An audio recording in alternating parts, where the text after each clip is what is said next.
श्री शिवाय नमस्तोभ्यम। आज मैं आपको 6 अगस्त दिन बुधवार की प्रदोष की कथा सुनाता हूँ। बोलिए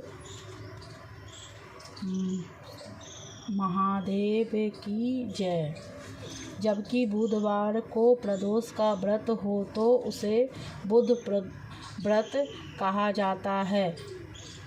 इस व्रत को करने से व्यापार में उन्नति समृद्धि होती है। बुध प्रदोष की व्रत कथा।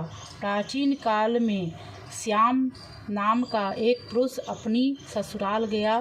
कुछ दिन ससुराल में रहने के बाद उसने बुधवार के दिन अपने सास ससुर से कहा कि अब मैं अपने घर जाऊंगा। उसके सास ससुर ने उसे समझाया कि आज बुधवार है, आज के दिन पत्नी को विदा करके ले जाना शुभ दिन नहीं है, इसीलिए तुम कल चले जाना। परंतु श्याम बिल्कुल नहीं माना।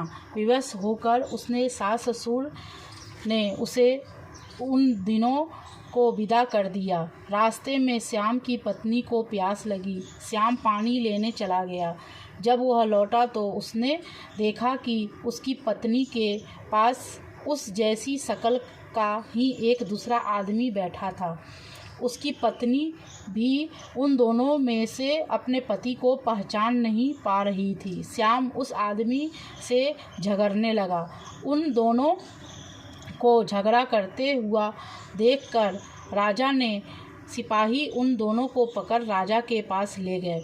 सारे मामले को जानकर राजा की असमझ में पड़ गए।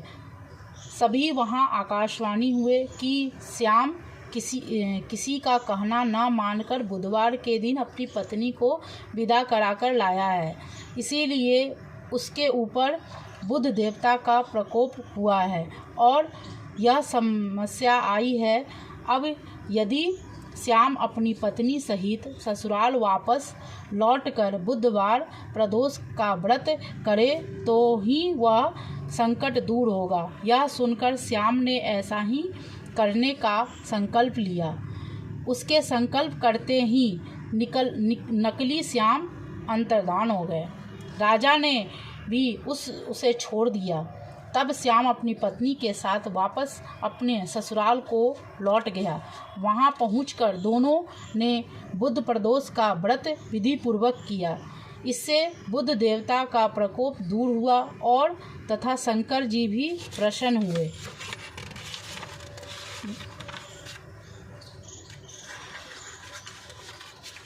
अगले दिन श्याम अपनी पत्नी को विदा कराकर अपने घर सकुशल ले आया। अब श्याम अपनी पत्नी के साथ नियम पूर्वक बुध प्रदोष का व्रत रखने लगा। इससे उसका व्यापार भी काफ़ी बढ़ने लगा तथा दोनों सुख पूर्वक रहने लगे। बोलिए महादेव की जय।